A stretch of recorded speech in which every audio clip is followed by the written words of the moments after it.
Hello guys, I'm Ritaban Ghosh, and today in this video, we'll be doing some exploratory data analysis on the Global Terrorism dataset using Tableau. So first, let us have a look at the dataset. Please note that the Global Terrorism dataset is a huge dataset, but in this video, we'll be going over a few aspects of the dataset. And that is why I have removed some of the columns of the dataset so that we don't get distracted by what they mean and what they stand for. The first column over here is the event ID, which uniquely represents a particular terrorist event that had taken place. The next three columns, year, month, and day, collectively represent the date on which the event had taken place. Country tells us in which country the event had taken place, region tells us in which region the event had taken place, city tells us in which city the event had taken place.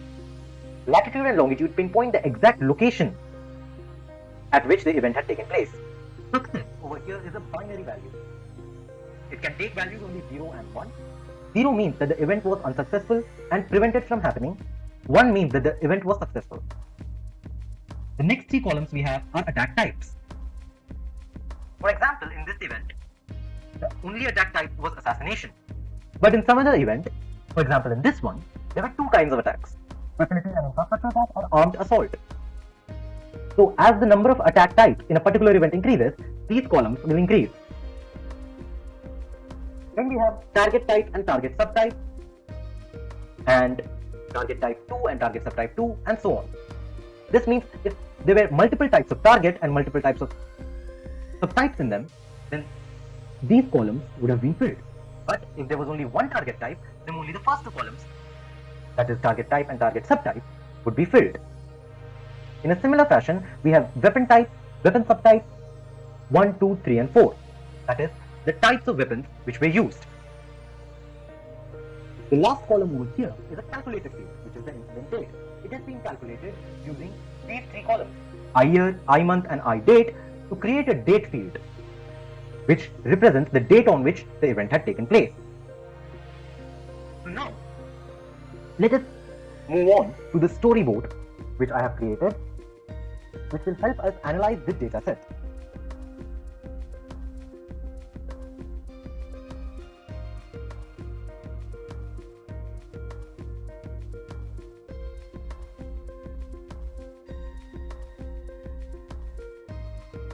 Before we proceed with the storyboard, I want to bring to your notice the country encodings which I have done. This was necessary because in the country column, there were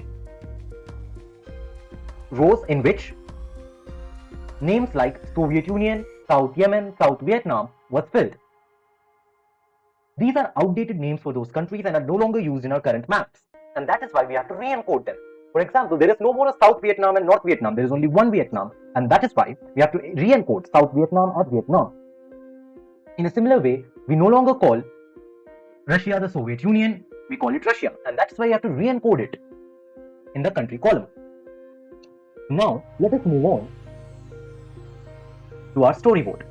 So let us start with the first dashboard in this storyboard, which is analysis of terrorist incidents over the years given a location. Presently, this view is showing me the terrorist attacks which have taken place all over the world. That means all over the world, the maximum peak in terrorist events was reached in 2014, and the maximum number of terrorist events were 16,903.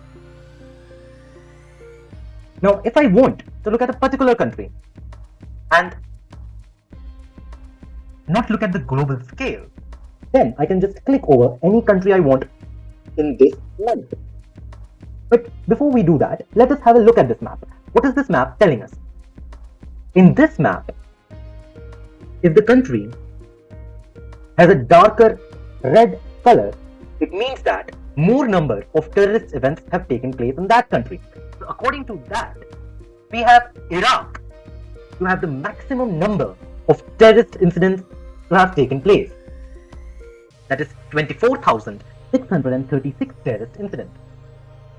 And it has reached its peak in 2014 at a number of 3,123. And now, if I want to locate in which city has the maximum terrorist event taken place in Iraq, then I can look at this map, where I can pinpoint a city. Here, Baghdad has the maximum number of terrorist events in Iraq, which is 7,585. It reached its peak in 2015 with a number of 1,000 terrorist events that year. But for argument's sake, let us look at India. I need to click here so that I remove city access from this map. It is a bit slow, but let's see whether we can do it. Yes, here it is. Now we can look at India overall. Has maximum terrorist incidents in 2016 with a peak of 1,025. Now if I want to look which city in India has had the most number of terrorist incidents, it seems it is this red dot over here, which is Imphal, with a total number of 426 terrorist incidents, reaching a peak of 50 in 2016. So in this way, I can analyze how terrorist incidents have been happening over the years in any location I want. I can look at it on the scale of a country, I can look at it on the scale of a particular city, I can look at it on the scale of the entire world. That materials which are required to build bombs and explosives are becoming rather more easily available than materials required in building other weaponry. For example, in an armed assault, the weapon might be a gun, and maybe that is less easily available than materials which are required to build a bomb. And somehow we need to focus on where these materials may have come from, how these materials are being transported, and where exactly the building process is taking place. These are some of the rough conclusions we can draw from this chart. But this is on a global scale. This does not help me pinpoint an area in which I can start focusing. So for that, we have a filter here. And now I can filter out countries, and if required, I can filter out cities. For example, I can remove all and then select India. And now I see that even in India, has taken place in over 4,000 incidents. And then is armed assault, and then is assassination, and next is hostage taking, kidnapping. Now, this helps me focus that in India, somehow materials of bomb and materials of explosive making have become available more easily than guns and other weaponry, and thus I need to focus on somehow pinpointing the areas in which these materials become available, pinpointing areas in which we can build bombs and explosives, and keep an eye out on transportation of these materials. Now let us look at the next chart we have, that is to analyze the type of targets in these incidents. On a global scale, we see that anonymous civilians, that is unnamed civilians, are affected the most. There have been over 11,500 cases in which a random portion of civilians have been attacked in these terrorist activities.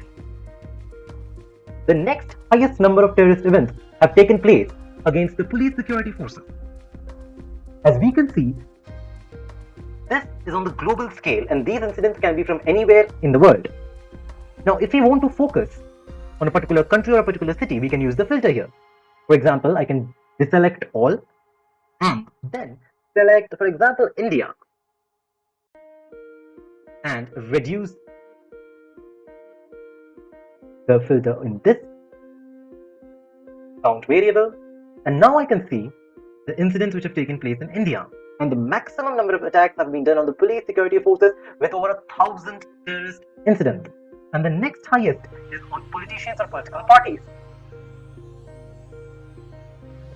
Here we can see that even unnamed civilians have a good number of attacks on them. It is an alarming situation, of course, and we have to look into focusing on these particular categories of targets. Now let us look at the next chart we have. This is analyzes the type of weapons used in this instance. On a global scale, as we have already seen, explosives are being used the most, whereas the next in line are guns.